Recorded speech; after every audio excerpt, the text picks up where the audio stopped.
Welcome to Under Investigation, Stories Beyond the Badge. Join a seasoned detective as he steps away from the crime scene and into the lives of fascinating individuals. Through candid interviews and thought-provoking conversations, we explore the stories that shape us, covering personal struggles, triumphs, and the powerful intersections of faith, family, and life. Each episode brings unique perspectives and inspiring insights from people living diverse, authentic lives.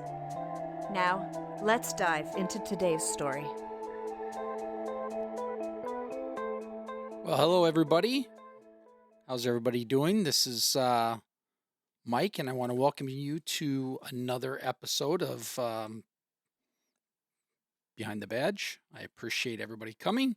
It's just me today, behind the helm. We'll have a special guest in a later episode, but it's just me, and I apologize for that, but that's just kind of the way it is sometimes. But I want to go over a couple things. Lately, in the last several months, there's been a lot of things going on around the country that people keep asking me about my opinion on, whether it's, gun control or various other things. But I haven't really dedicated any time to answer those questions directly. They're just sidebar conversations. So I decided that today's going to be the day where I'm going to come out, and I might get myself in a little trouble here, but I'm going to answer some of those questions that I've been getting, and we'll see what everybody thinks. But another thing I want to talk about, and we'll get into it here later, is an article that's been floating around within the law enforcement circles. I got it, an article that I read specifically from Police One magazine, which is really a website now. It's just if anybody ever wants to look at it, it's police1.com, and the number one is, it's a number one. It's not written out one. So police1.com.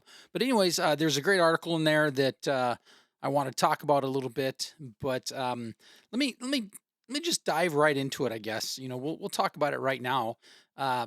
In my career, I've been in law enforcement about 28 years, and in the next couple of years, I'm going to retire.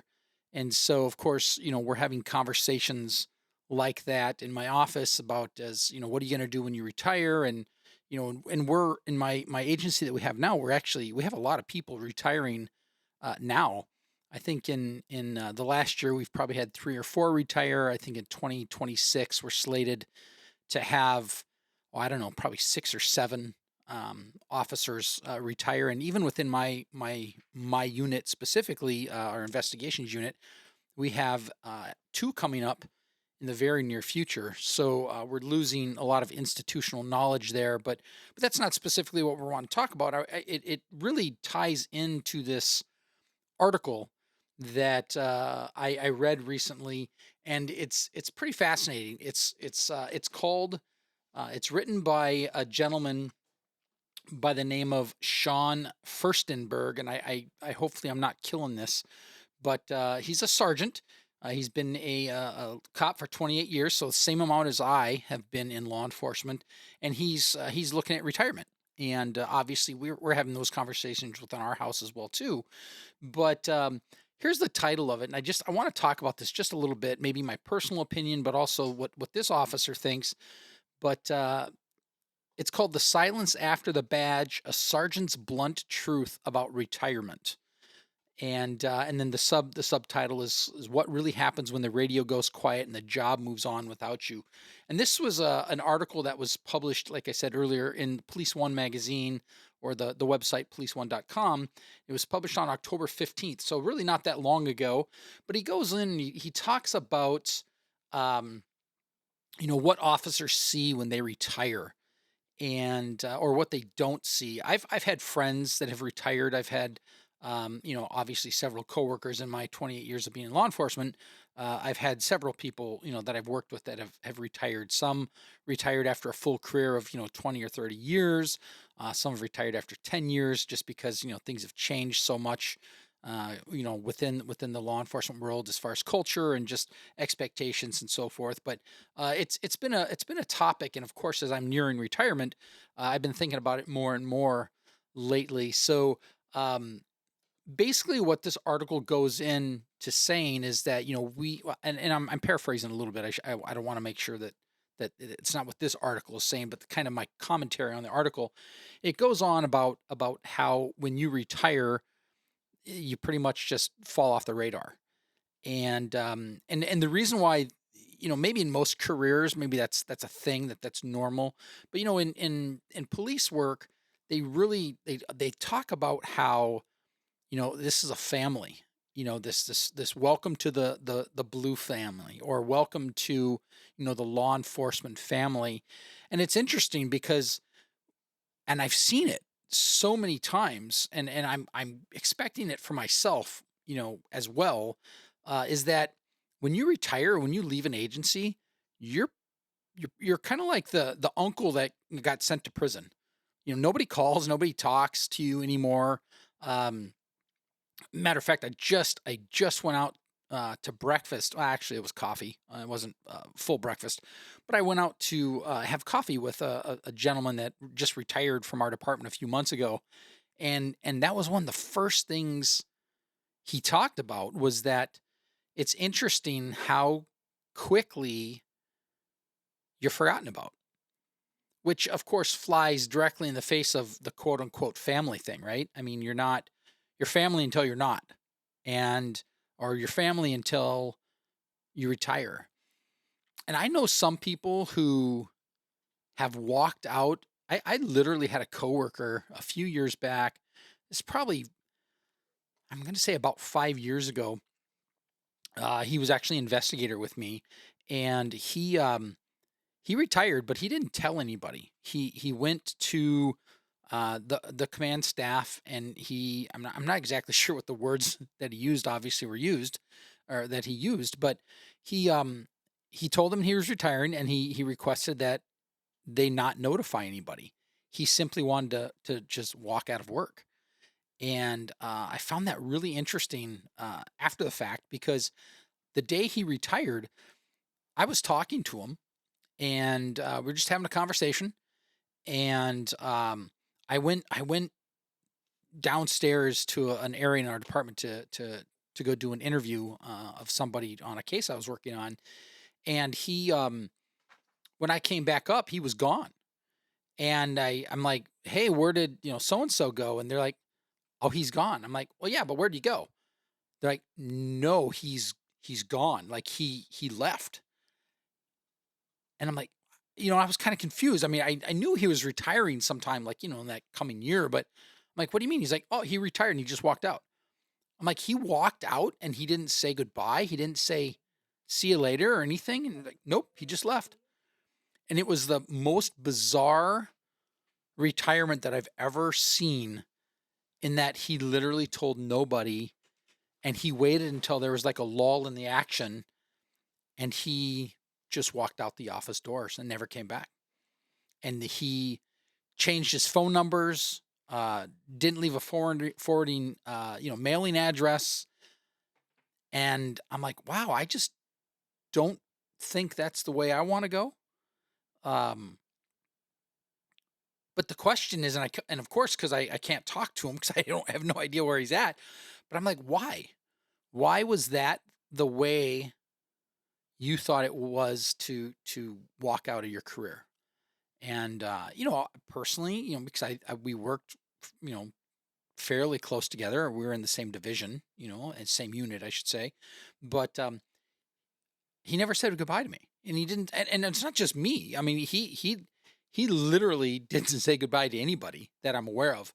I heard rumor later on that he left a couple, like, cards for a few people.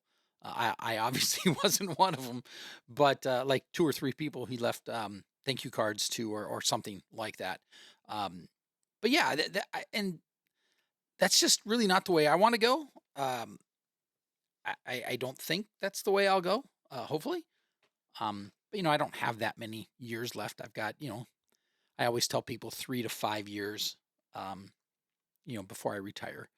But so that's that. And I'll be honest with you, I'm kind of part of that culture too. Law enforcement officers, for those who don't know, um, we're kind of mean to each other. I think I've mentioned it before on some earlier episodes, but we're mean to each other in the fact that, we joke around, like, especially within our unit.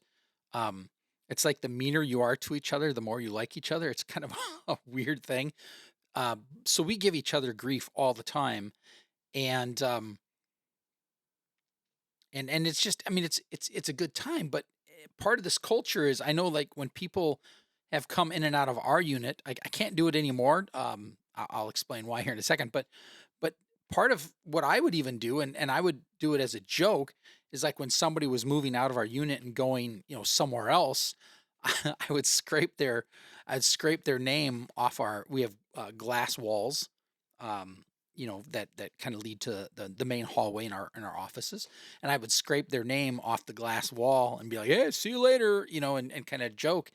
And, like, in retrospect, I'm like, that was probably hurtful in some cases. I mean, I meant it as a joke, but, if somebody's not ready to move on to a different position, because maybe it's not by choice, or maybe they're retiring, or, it's an identity thing. Probably not the nicest thing I've done over the years, but I can't do it anymore because they changed the way they put their names on our glass walls. They're actually like plaques now, and then the names just kind of slide in and out now on like a paper insert. So it's not like the stickers that are on the glass anymore with our names. So I can't really scrape the names off with a razor blade anymore, which in hindsight I probably shouldn't have done anyways, because now that I think about it, I thought it was funny, but it's probably mean. It could be mean. Um, so yeah, that's interesting. So I've been a part of that culture, but I'm looking at this article about about retirement, is essentially what it's about. The silence after the badge, and how basically he doesn't. The author of this article simply doesn't hear from anybody anymore, and it didn't matter how much of an impact he made on his department. That I think the quote in here on the one was that 45, I think it's like 45 minutes out the door, and you don't matter anymore. And we joke about that sometimes, which flies directly in the face of the family, right? Law enforcement's a family. um but at the end of the day, when you leave, you're a number, you're an employee number, or you're a badge number that is gone. And I'm not saying that in a bitter way. It's just, this author, Sean Furstenberg. Again, I hope I'm saying it correctly, but he's saying the quiet thing out loud, because I hear about it, I see it, and quite frankly, I'm expecting it. When I end up retiring, that you know so much of our world is, and I don't want to say like identity, like, not like my identity is tied into my career, but the reality is we spend more time at work than we do with our families. And and there's a cost to that. But when you spend so much time within your department, you get very close with each other, or you think that you get very close with each other, and then all of a sudden you retire, or you resign, or you're no longer with that department, and you never hear from anybody. And as I had mentioned earlier, when I was having coffee with that former officer in my department just a couple weeks ago, that was the one thing that he brought up, was that he just doesn't hear from anyone. And I think he was pleasantly surprised that I got a hold of him and said, let's do coffee.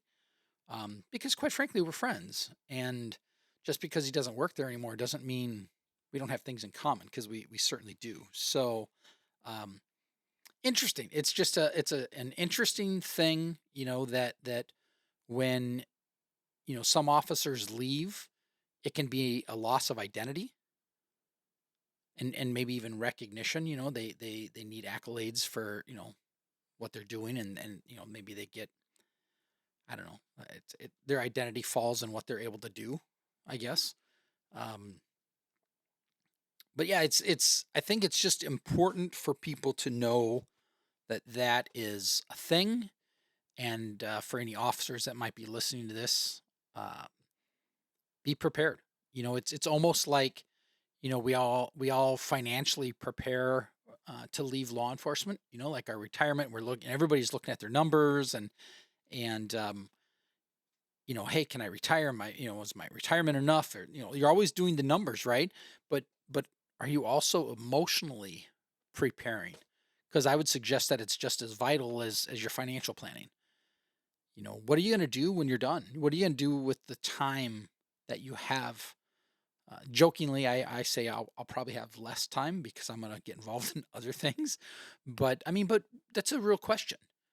I know some people who are so tied up into their identity as a police officer that they're going to go absolutely stir crazy in retirement.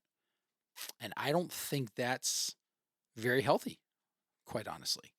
So, yeah, and it'll be interesting. You're no longer going to be officer so and so or detective so and so or sergeant so and so. You're just going to be Joe Citizen. And I personally, I think I'm looking forward to that. Um, I have a lot of other hobbies, outside of law enforcement that help shape my identity than just me carrying a gun and a badge. So we'll see. So we'll see. So that's one of the things that I've been thinking about lately, and yeah, we'll see. More to come on that one, I guess. I'm certainly not announcing my retirement. I'm sure some of my coworkers that might be listening to this may be like, "Oh, too bad." They probably wish I was retiring. But and Chief, if you're listening to this, I'm not retiring yet, but like I always say, 2 weeks, 2 weeks notice, you never know. So, oh man, that'll start some great rumors. Um, so another thing that I want to talk about, and it's totally like it's a hard shift in conversation right here. Um, but I've been hearing a lot of this lately, and I want to. I don't think it's not a pet peeve necessarily, but I just want to be clear, at least on how things work where in the state that I'm in. So I work in the state of Minnesota, and of course, we have police officers and we have sheriff's deputies, and there's other agencies that are out there as well. But police versus sheriff, what is the difference? So there's a couple main differences, and this is a total, like I said, hard shift, but I wanted to bring it up just for a little bit because I've actually been asked this a few times as well too. Is what is the difference between the two? Well, first of all, they're both law enforcement officers, right? They go through the same training. Police officers and sheriff's deputies, they go through the exact same training. Whether it's an academy, everybody calls it the academy. We call it a little something different in Minnesota, but for lack of better terms, an academy. They go through all the same qualifications. They go through all the same certifications, all the same testing requirement. It's just really who are you employed by? So in the state of Minnesota, for instance, we have, I believe it's 87 counties. So there are 87 sheriffs. Okay, so there's 87 sheriffs. So if you take a typical sheriff's department, the sheriff is elected. So here's a big difference between the two. The sheriff is elected where the police chief is appointed. Meaning the police chief can be fired by the city council or the mayor, or depending on how how their structure is in that specific jurisdiction is. But a police chief can be fired at will for the most part. I mean, there's certainly employment laws and stuff that are built around that, but that's the chief. The sheriff is elected by the people, so they have to run for office, and there is a reason why there's two different types of leadership there, and I'll get into that a little bit here, but I want to cover some other things as well too. So a police officer, their jurisdiction is generally a city. So, like the city of Minneapolis, for instance, has a police chief. Now, the county of Hennepin, which is the county that Minneapolis is in, also has a sheriff. So, it's a jurisdictional thing. So, there's one sheriff for the county. And then, like, again, using Minneapolis as an example, there's a police chief. The sheriff's jurisdiction is the entire county, where Minneapolis police, their jurisdiction, generally speaking, I mean, I can explain some exceptions, but for this point of the conversation, their jurisdiction is the city of Minneapolis. So the city of Minneapolis, their police officers cover that city, where the sheriff, they can go into Minneapolis, they can go into any other city and do the same work, so to speak. Now, additionally, the sheriff is responsible in the state of Minnesota, at least. The sheriff is also responsible for the jails. So they're in charge of running the jails, and they're also in charge of the courts. So the sheriff's office has to provide bailiffs, court security, that kind of thing. So again, talking Hennepin, their jurisdiction is the entire county. The Hennepin County Sheriff's Office, there's only one sheriff in Hennepin County. A real common thing I'll hear somebody say is like, there were 5 sheriffs at this house and they were doing XYZ. And I'm like, no, there were 5 deputy sheriffs at the house. Unless maybe the sheriff was there. But generally speaking, the sheriff is probably not there. And lastly, for a sheriff's office, is they also cover all unincorporated, meaning like non-cities, so like townships and so forth, and also waterways. So it's really interesting. In Hennepin County, it used to be, and they're not doing it quite as much now. They still are once in a while, but if somebody drowns in my jurisdiction, so I work for a city, so I'm a detective for a city. If somebody drowns in a pool within my city, the sheriff's office will actually come out and investigate that, which is super bizarre in my mind, but that is a thing. So if they drown in water, the sheriff's office will investigate that. Now, we have had examples of, like a tub or something like that, like somebody drowns in the tub because they passed out, overdosed, or I don't want to say overdosed because that's a whole nother thing.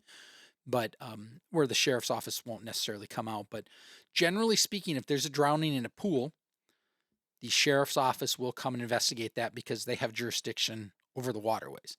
Now, that's kind of a unique thing in Hennepin County, because I have worked for other agencies in the state of Minnesota, and the police will and have investigated drownings in pools in those jurisdictions. But for whatever reason, Hennepin wants to, because they statutorily they have that authority, but normally, at least outside of Hennepin County, usually it's just the local jurisdiction that'll investigate it. But Hennepin likes to do it that way, so it's kind of a unique thing. I remember the very first time that happened to me. It was a drowning that I responded to as a patrol officer years and years and years ago, and then all of a sudden, a deputy showed up and said, "Okay, we've got the investigation." I was like, "What?" It was super bizarre to me, but I've gotten used to it, of course, over the years. So it's been a long time. But yeah, so that's the big thing, is jurisdiction. And of course, like I had said earlier, police chiefs are appointed and sheriffs are elected. And really, what's the difference there? The difference there, if you take, we'll talk Minneapolis just because it's easier, and I think most people can kind of picture Minneapolis as a large city.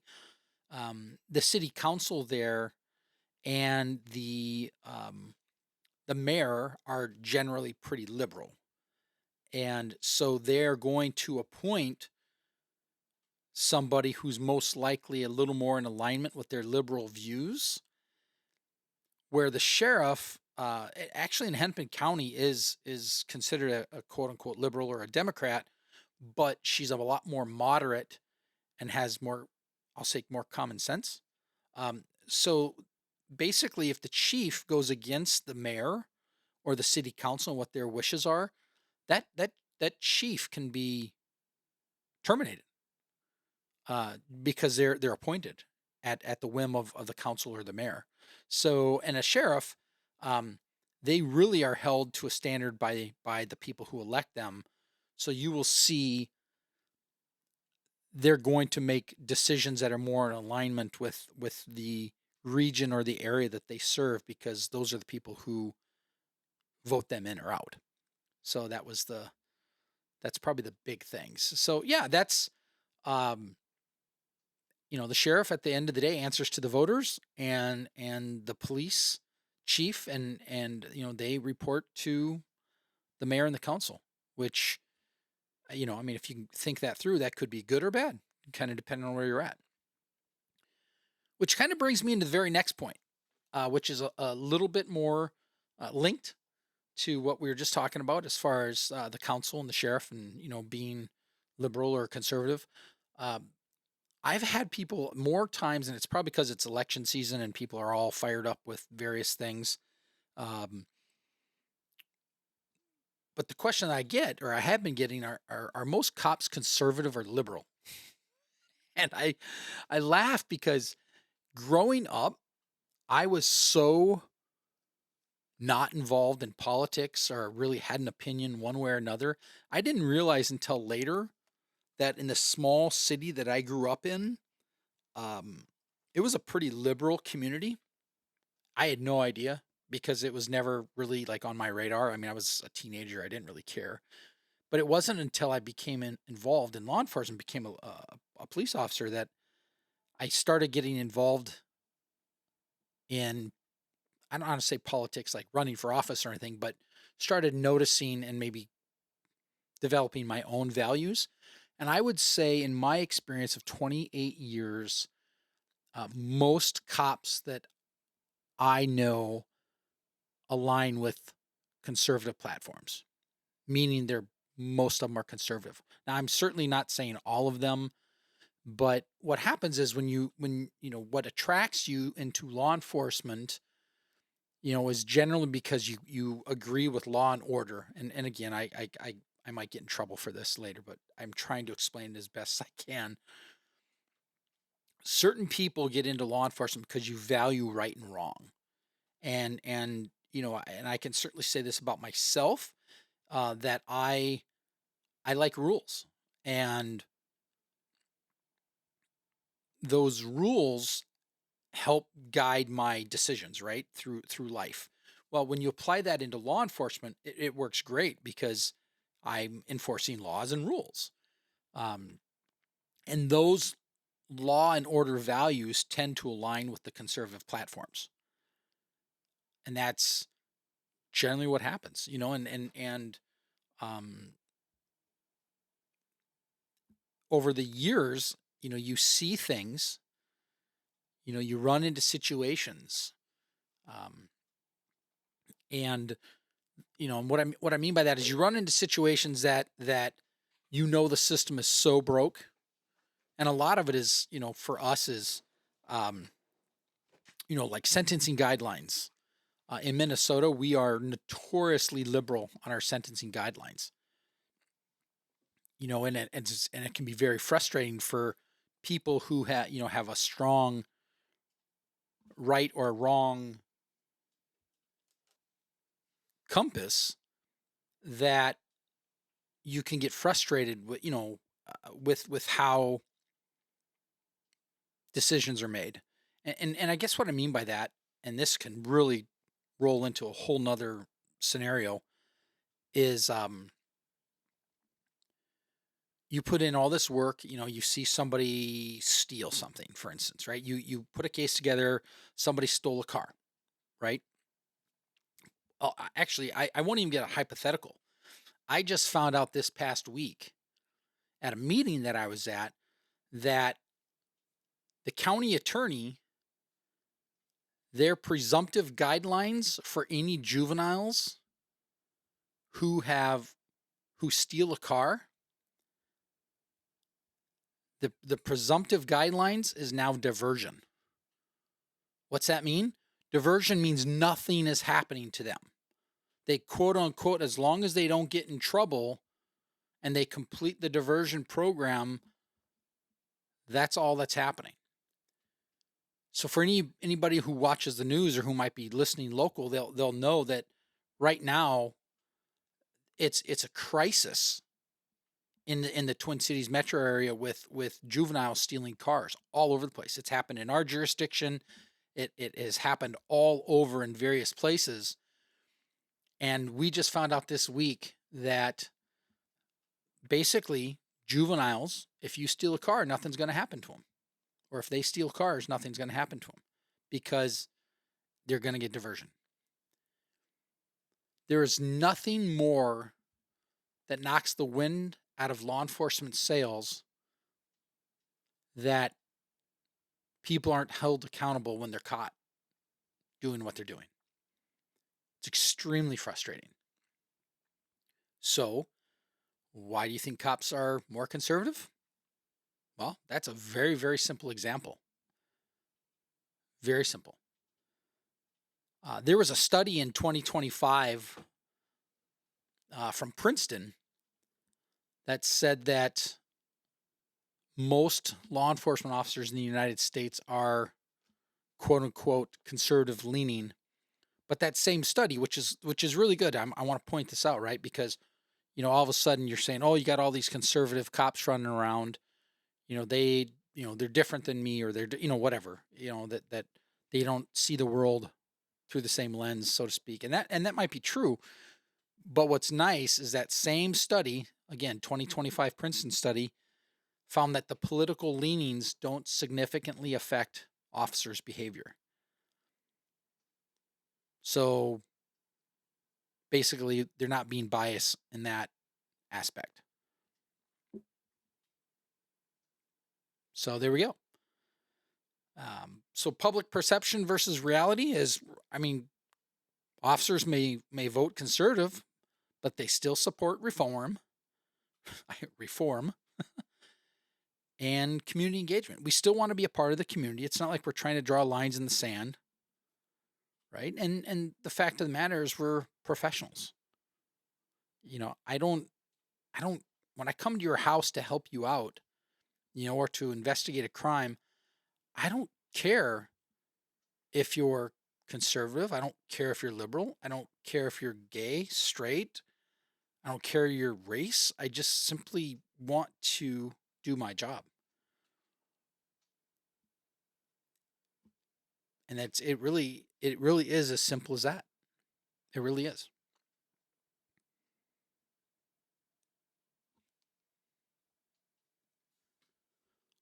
So really, what have we learned today? Probably learned a little more about me, that I have opinions, but anybody that knows me knows that I'm not bashful about sharing my opinions. So we learned that I'm going to retire in a few years, and I'm starting to think about it. I think I mentioned it on an earlier episode that my daughter is expecting our first grandchild here in another couple months, and that is on the forefront of our minds. So thinking about retirement probably a lot more than I have in the past. Excited. I don't think I'm going to have hard time transitioning out of law enforcement. There's certainly aspects that I will miss, but I think, my home values and my faith outweigh my identity as a cop. So what else did we learn? Well, there's a difference between police officers and sheriff's deputies, or police and sheriff. So that's kind of cool. Hopefully that'll clear up any interesting conversations you may have with your friends or family. Or if you want to, I don't know, make a joke out of it next conversation, share a little tidbit of information that maybe you didn't know. What's the difference? At least that's how it is in Minnesota. It certainly can be different in other states, but that is the big differences here. And then, are most cops conservative or liberal? Well, in my experience, most of them are conservative, and according to Princeton, most of them are conservative as well. So I guess my observations ring true to what's the national trend tends to be, I guess. So I'm looking forward to my transition. Emotionally, I'm looking forward to it. Socially, I'm looking forward to it. We're going to move. I'm sure we're going to move as soon as I retire. My biggest fear about retirement is honestly healthcare, which is probably most people's concern, maybe. Financially, I'm not worried about it. I'll be okay. My wife and I don't spend tons and tons of money, so we're pretty frugal in that aspect. But I do need healthcare, so I got to figure that out. So I might just have to work. Well, actually, my wife was not going to let me stay at home. I don't know if I'd want to stay at home when I retire. I need something to do. I need a purpose, right? I think we all need purpose. But yeah, I'll just get a job just so I can get some healthcare coverage, I guess. Well, this has been a great chat. I hope everybody learned something today. Probably not a whole lot from me. But do me a favor, though, before we completely close this out. I'm trying to do some magic with TikTok. I'm not very good at it. I'm figuring it out as I go. But we are trying to figure out how to stream on TikTok some of these podcasts. But I need more followers. So do me a favor, go to TikTok and look us up. We are under investigation. So tiktok.com/ I think it's the @ we are under investigation. Find us on Twitter at we are under INV. And of course, Facebook is really where we interact the most with everybody. Facebook.com/ we are under investigation. And of course, you can always call or text, leaves a voicemail on the line at our phone number 763-634-1210. And please share, comment, like. Be nice in your comments. I guess you don't really have to. But anyways, from everybody here, welcome to Under Investigation, Stories Behind the Badge. Thank you for joining us. Thank you for listening. Until next time, take care.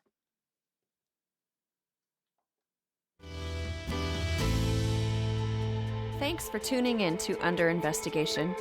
We hope you enjoyed today's episode.